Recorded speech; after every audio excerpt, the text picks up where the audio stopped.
All right, guys, today is going to be a great day because we're doing something that I have wanted to do for a very long time. We are finally going to be getting a proper drag tire on the back of the ugly truck. And I think a little bit after that, I'm also going to weigh every single one of my project trucks. Mainly, I'm curious though on the extended cab and the step side to find out exactly how much they weigh, because kind of doing all these different quarter mile and eighth mile comparisons, the question always comes up in the comments, how much do the trucks weigh? And I honestly don't know. So today, a little bit later, I think I am going to try to weigh all the trucks, even the little Toyota, because I think whether or not I build that truck, I'm just kind of curious as to how little that weighs compared to these big full-size behemoths. Especially this one, because it's got a freaking cast iron head, cast iron block, aluminum intake manifold, big block turbo, and then of course we've got the S480 sitting off to the side, which I kind of had intended to do a little bit of like an update on this truck, because there's probably a few of you guys who are unfamiliar with what this is.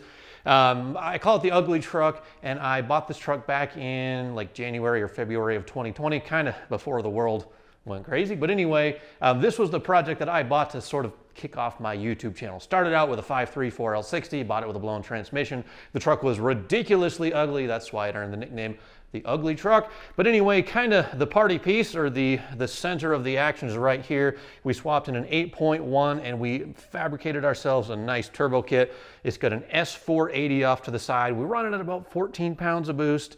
And on 14 pounds, according to the dyno, it makes 580 horsepower and 900 pounds of torque at the rear tires. So anyway, if you're new here, you're now caught up to speed with the ugly truck. We do have phase 2 or 3, or it's probably more like phase 10 coming for this thing. We're building a 547 cubic inch fully forged.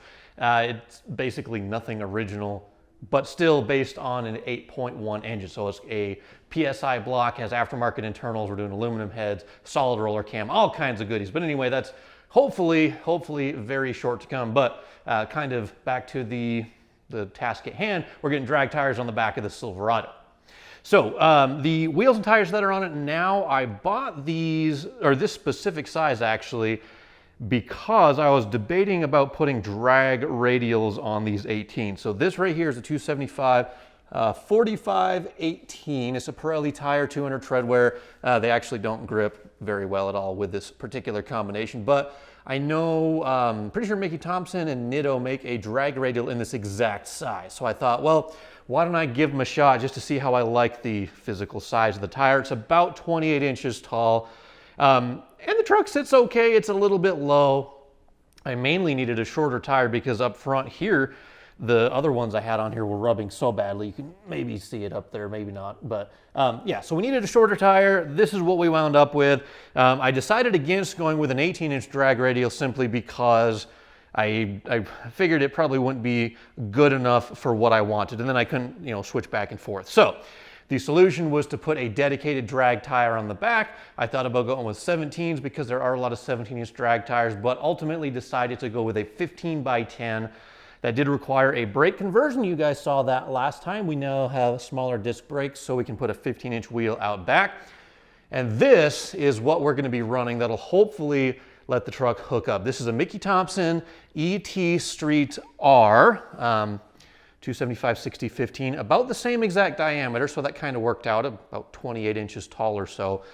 I know nothing about drag tires. I'm just going to kind of put this out there. This will be my first set of drag, radial slicks, whatever you want to call them. It's my first drag pack. So I don't know how they compare to any of the other tires that even Mickey Thompson makes.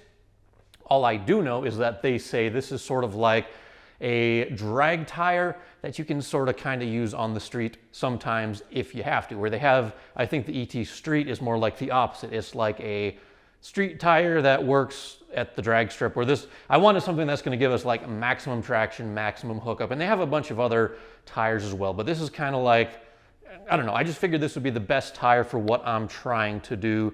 They do have a 315 version of this tire, which maybe we'll step up to that, but it is a little bit taller. So I just, like I said, my first drag tire, I don't know how it's going to work, so we're going to give these a shot. I think it's a pretty solid choice. The wheels that we're going to be mounting them on, you guys saw this last time. These are Weld. The part number, or the model number, I think is S77. I picked these up from Drag Racing Wheels online. I think they have a bunch of stuff. It's a 15 by 10, 6 lug, so it'll bolt directly on back of the truck now that we have the brakes on there. And I kind of like the style. It's got, you know, the 6 spokes. And there's 2 or 3 different drag wheels that guys usually run. Either they'll put the race stars on the back, these, or there's, I think, Forge Star. They have another one. And it kind of just came down to style. This is the one that I liked the most. And they do have matching front wheels. You can get them in, you know, 15, 17, I think even 18 or 20. But it kind of comes down to a cost savings because I just did buy a complete brand new set of tires, and these wheels are also pretty new. So I love having the wide tires up front. I feel like just in terms of handling and braking and stability and all that, I'm just going to leave these. I'm really not to the point yet where I need to, you know, cut a whole bunch of weight out of this thing or rolling resistance. So yeah, I've probably said it 12 times before, but I am not a drag racer. This is my first go around, but we're building ourselves a setup that's going to make a whole lot of power. And I'm just trying to do things in the way that makes the most sense in terms of traction and safety and performance and logic. And of course, at the same time, trying to balance budget. So let's hit the road. We got a few stops to make. We're going to start out by getting these things mounted, and then we'll see if we can find ourselves a scale.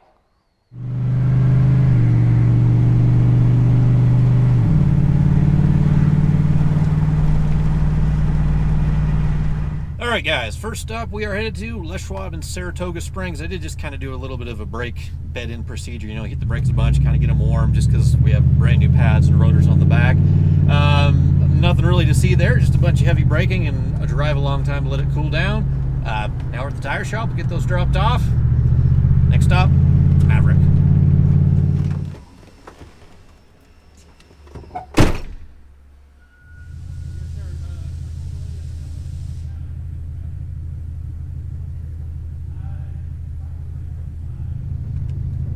Oh. This truck is really low now with those short tires on it.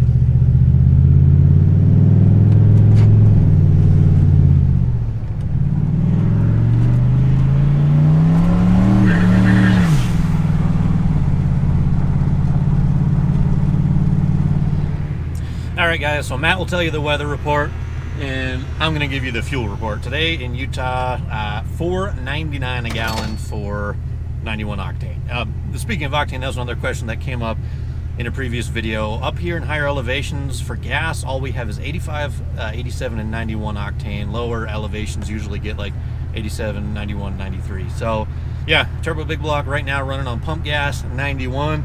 I do want to convert it to E85 at some point, but we got something in the works that hopefully will help us greatly with that mission. So anyway, yeah, today this is gonna hurt.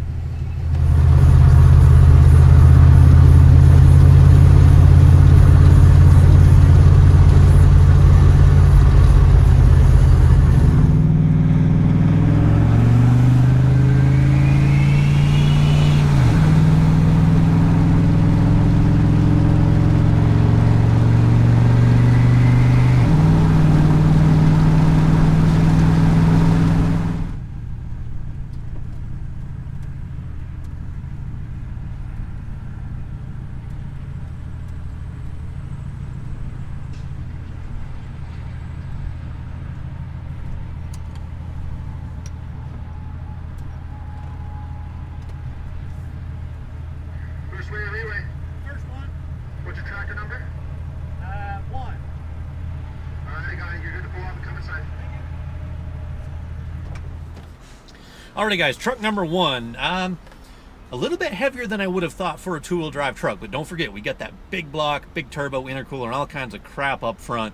The weight distribution of this is not great. 3,300 pounds on the front axle, 1,700 pounds on the rear axle. Total weight with me and a little more than half a tank of fuel, 5,120 pounds for the ugly truck. Yeah, 5,100 pounds, not light. So, a little bit later, we'll grab the other trucks.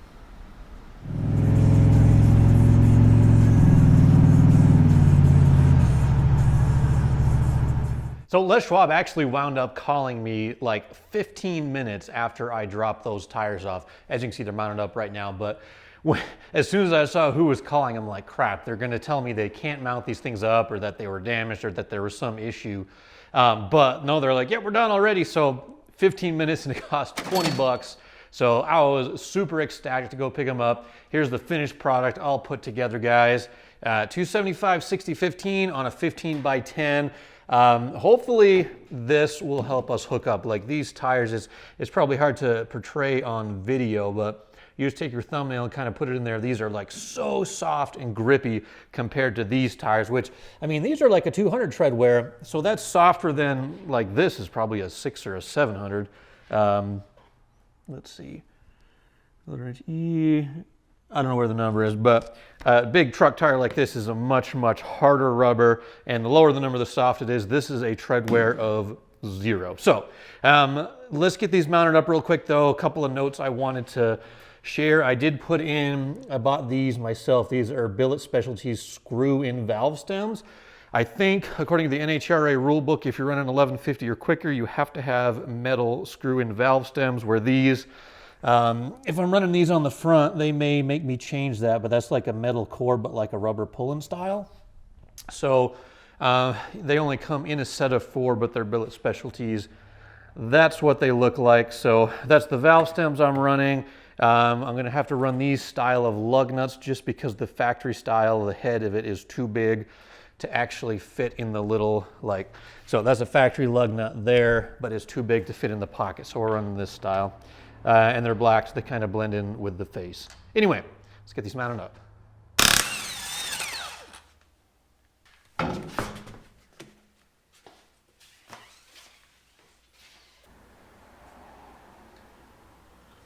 So this is something a lot of people probably will disagree with, but I always run anti-seize on the lug studs. Some people say you can't get a good accurate torque reading if you do this. Some people say they'll loosen up. I've never had a problem with anything loosening up or the wheels falling off, and I have done this for years. I'm not telling you that you ought to do it, but just kind of explaining what I do. And I think key to making this work is just making sure that you know, whenever you get the anti-seize on there, you make sure that the shank or the taper of the lug nut never gets any compound on it. So just kind of like a little dabble do you, but the reason why I do it is because, you know, these lug nuts are going to come on and off so many times. I just figure a little bit of lubricant on there will kind of make sure the threads never get galled or worn out or anything. To me, it's the same principle as using like ARP Ultra Torque on, you know, a head bolt or something like that. You might disagree. I'm not telling you to do this. Once again, just it's what I do.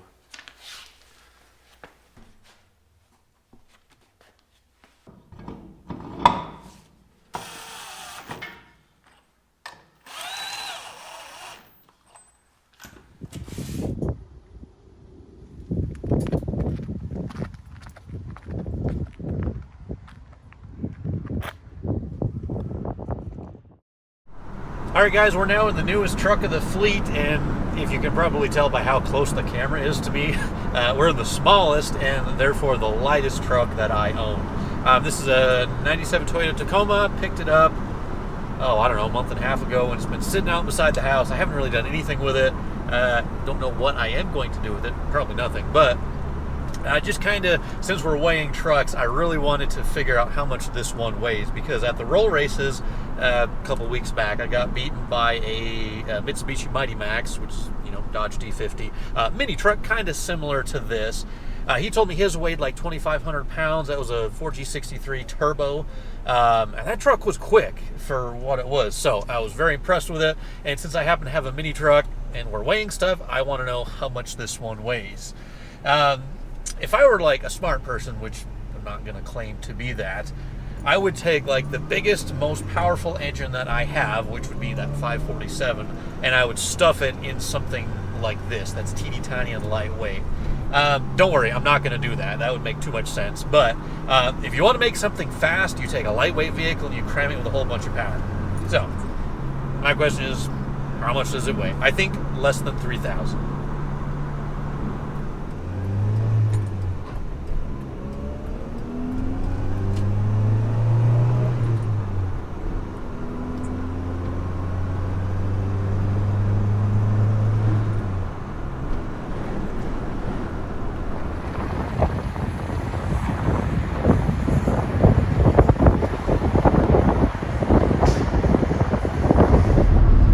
So we got the Tacoma on the scale just now. this is a lightweight truck. And I was doing a few calculations just to try to figure out the weight bias between all my trucks, and they're roughly all about 60% of the weight on the front axle. The ugly truck is like 64% maybe. But anyway, yeah, the overall weight of this truck with about half a tank of fuel, including me, is 2,800 pounds. That's like 2,300 pounds less than the ugly truck. So if you think about that old school like adage or whatever, every 10 pounds you take off a car is roughly equal to like 1 horsepower. So let's say, what did I say, 2,300 pounds? That's about 230 horsepower less that this vehicle could have and still be roughly as quick as my heavier truck. So just imagine how fast this would be with 500 horse at the wheels. This would be insane.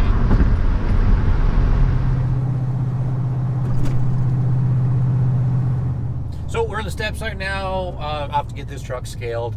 And this is the one that I'm really kind of interested in to find out exactly how much this thing weighs, because it's a four-wheel drive, all-wheel drive, technically a four-wheel drive, single cab short box. I have heard some people say that these step side beds actually weigh more than a fleet side. Now, the bed sides are made of like that ABS plastic, but the inner structure perhaps is a little bit stronger. I don't know.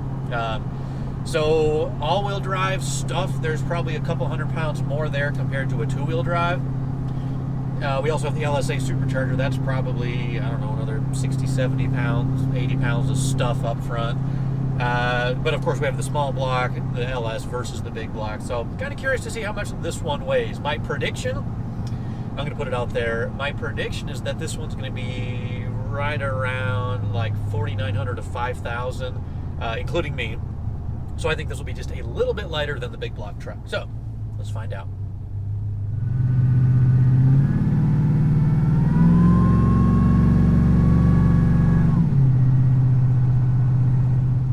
All right, so we got the step side measured or weighed just now. These trucks, they're not balanced very good. This one has 3,040 pounds on the front axle, 1,780 pounds on the rear axle. They dinged us 20 pounds on the trailer axle. I guess there's like 3 separate portions of the scale. We obviously don't have a trailer, but total weight, including myself, 4,840 pounds. So that's like what, 300 pounds lighter than the ugly truck. So, yeah, a little bit lighter than I expected, but they're pretty dang close to one another. So no major surprise there.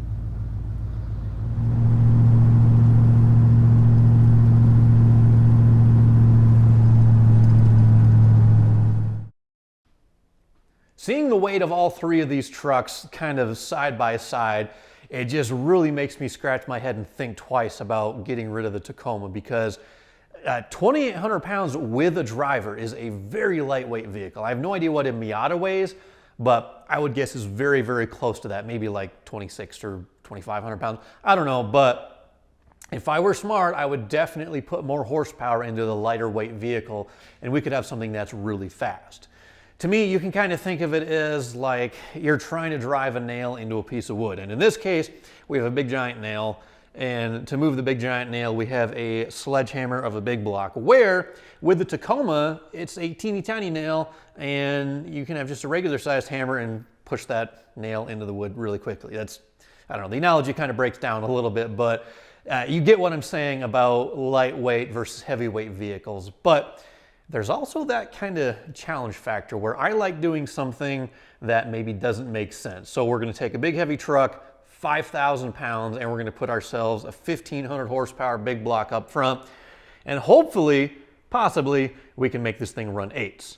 But before we get to that point, I wanted to talk about these mile per hour and horsepower calculators that you find online. When I plug in all the information from the ugly truck, my 8th mile per hour measured on a track, and the weight, which obviously we know now, it comes out to about 542 horsepower, where this truck dynoed 580. The all-wheel drive truck, we know it weighs 4,800 pounds. We know the mile per hour in the quarter, and that calculator tells me it makes 518 horsepower. But these calculators tell you the crank power, not the wheel horsepower. So there is a little bit of a discrepancy there, and it could be several different things. I don't know if the dyno correction factor actually takes into account or correctly offsets the boost level that these engines are running, because we're up here at 4,700 feet of elevation. So the air is a lot thinner up here, but we're sort of making up for that by cramming a bunch of air into the cylinders with a turbo or a supercharger. So anyway, I don't really care what the numbers are at the end of the day. All I care about is having fun and building something that's cool and is fast and improving on, you know, times, whether that's by taking away weight or adding horsepower, which I think you probably know which route we're going for with this truck. So we're going to the track next weekend. My objective is to get this in the 8th mile to be at least as quick as the all-wheel drive truck. So that means a 1.75 60 foot and a 7.7 in the 8th. And hopefully we can get a little faster as well, because I already have got this truck to the exact same mile per hour as the LSA all-wheel drive. So anyway, yeah, that's going to be coming up in another couple of days. I got a little bit of maintenance to do on it first, oil change. I'm going to throw some plugs in it. I did just go to a roll race event, so I took the slicks off, although I should have left them on. It was like a 60-mile drive, and I didn't want to drive these on the highway just yet. But anyway, I love how they look. I did take them for a quick test drive, though, just out on the street. They definitely do add a lot of grip, which they're supposed to, so that's awesome. Can't wait to go drag racing. Thank you guys. Please subscribe, like the video, drop a comment. Let me know what you think my 8th mile time will be with our 5,100 pound refrigerator of a truck. So thank you guys. I'll catch you again soon.